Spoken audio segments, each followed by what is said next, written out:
amigos. Estamos aqui mais uma vez e volto a agradecer a vocês pelo crescimento constante, pequeno, mas constante que nós estamos tendo. Desse jeito, um dia a gente vai chegar lá e vamos conseguir espalhar mais as nossas ideias aí. Muito obrigado pelo apoio até agora. O assunto que nós vamos tratar hoje é a defesa nacional. Curiosamente, esse tema aqui no Brasil é encarado como restrito ao meio militar. Isso é um erro monumental, né? Todas as nações desenvolvidas do mundo que mantêm forças armadas eficazes, elas têm no seio da sua sociedade especialistas civis em defesa. Defesa é um assunto de todos, não só dos militares, né? E é preciso que as Forças Armadas, no seu conjunto, façam um trabalho de opinião pública, na opinião pública, para disseminar esses conceitos do que é defesa nacional, para que a gente possa gerar interesses e, a médio e longo prazo, criar especialistas no setor, né? Para você ter uma ideia de como a população é desinformada sobre esse tema, basta você verificar no canal Hoje no Mundo Militar. Eu já me referi a esse canal, um excelente canal, eu vou botar mais uma vez a descrição aí. Você vai nos vídeos do Marcelo Rios e verifica os comentários e vê que grande parte dos comentaristas não sabe absolutamente nada sobre defesa nacional. E isso é quase que uma tônica, né? Então é preciso que a gente ensine as pessoas e como que isso é feito? Através de disseminação dessas informações na opinião pública, né? E por que, né, que existe essa ideia aqui no Brasil de que defesa nacional é um assunto restrito aos militares? Não é difícil de explicar isso, né? Assim como a direita ficou dentro do armário porque teve colada a ela a ditadura militar, assim, da mesma forma, colaram à defesa nacional a questão da repressão. Então, assim como a direita custou a sair do armário, a defesa nacional não é estudada porque teve esse passado aí que colou esse tipo de impressão nas pessoas de que estava se tratando de repressão. É muito simples, é exatamente apenas por causa disso. Ou seja, e por que a gente fala em defesa nacional? É porque nós somos belicosos? É porque a gente quer a guerra? De forma alguma, né? Existe até o famoso ditado, né? Se queres a paz, se prepara para a guerra. Porque o ser humano é intrinsecamente atraído pelo mal. Então a gente precisa ter mecanismos de defesa. E precisamos, num país como o nosso, com as riquezas que nós temos, com a extensão territorial que temos, a gente precisa ter umas forças armadas eficazes. Eu não digo umas forças armadas com potencial, né, das grandes nações como os Estados Unidos, mas umas forças armadas que atendam às nossas necessidades, né? E quais seriam essas necessidades? Eu vou aqui falar mais afeto aos meios navais, à Marinha do Brasil, que eu acho que eu tenho mais condições de emitir uma opinião. Que tipo de marinha a gente precisa? A gente precisa de uma marinha com porta-aviões, com aviação embarcada? O porta-aviões é uma arma de extensão de poder. Nações que têm interesses distantes do seu território usam o porta-aviões para estender o seu poder até aquelas regiões. É uma arma de ataque, né? É uma arma de extensão de poder. Não é uma arma de defesa. Então, eu sempre fui contra essa ideia do almirantado, e quando chegou aqui em 1960, na década de 60, o porta-aviões Minas Gerais, quem viveu essa época deve se lembrar como foi ridícula a discussão de quem deveria operar os aviões, a Força Aérea Brasileira ou a Marinha. Chegou a ser uma coisa assim meio pueril, né? Então, a aviação embarcada não está nos objetivos, né, da defesa nacional, né? Quais seriam esses objetivos, né? Nós temos uma imensa costa a proteger, nós temos as riquezas nessa costa, atualmente o pré-sal, nós temos os nossos rios, a nossa malha fluvial, por onde entram mercadorias ilícitas, né?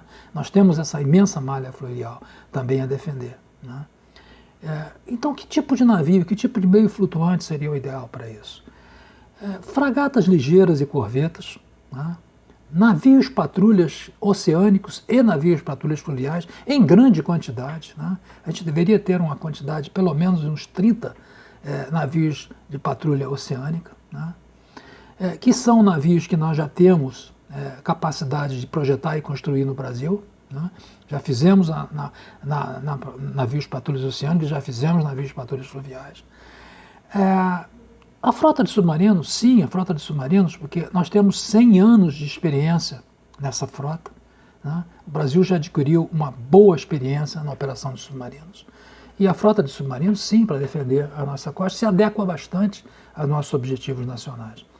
E como capitânia, não um porta-aviões com aviação embarcada, mas, quem sabe, um navio multipropósito, um porta-helicópteros com capacidade também de portar a veículos anfíbios, né? Então, a pergunta que se faria agora é com relação ao submarino. E o submarino nuclear? Bom, eu já tive a oportunidade de me manifestar que no início do projeto eu fui contra essa aventura nuclear, e as minhas razões estão apontadas num vídeo que eu já fiz aqui no canal sobre descomissionamento de submarinos nucleares, uma atividade que a Marinha está negligenciando até agora e que precisa ser levada a sério. Mas quem quiser saber sobre isso, basta acessar esse vídeo, lá estão todas as restrições que eu faço. Mas com o tempo eu flexibilizei minha opinião. Por quê? Depois de tantas cabeças pensantes trabalhando nisso, depois do sucesso do enriquecimento e tanto dinheiro investido, não dá para voltar atrás, não é?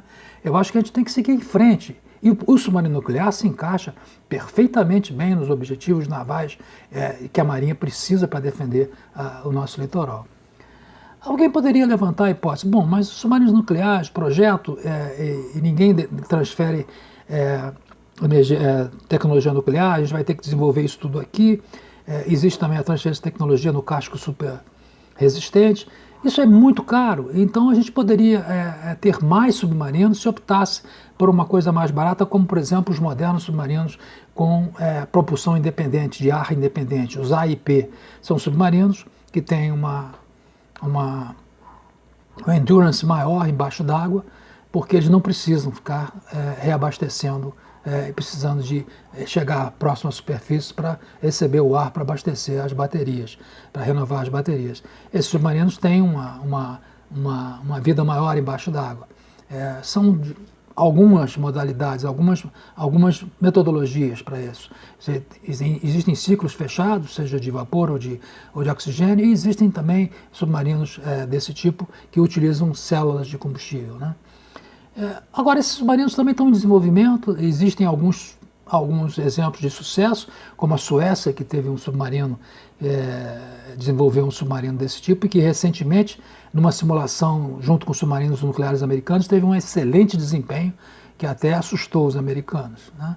Mas, por outro lado, também, esses submarinos têm algumas restrições, né? A velocidade deles imersa, né, é bem baixa, em relação, por exemplo, a um submarino nuclear, né? Existem alguns desses ciclos fechados de vapor ou mesmo de oxigênio, que eles têm mais partes móveis e eles diminuem a assinatura acústica do submarino, eles fazem mais barulho, né? Então, existem também questões com relação a suprimento de peças para esses submarinos, eles ainda estão em desenvolvimento.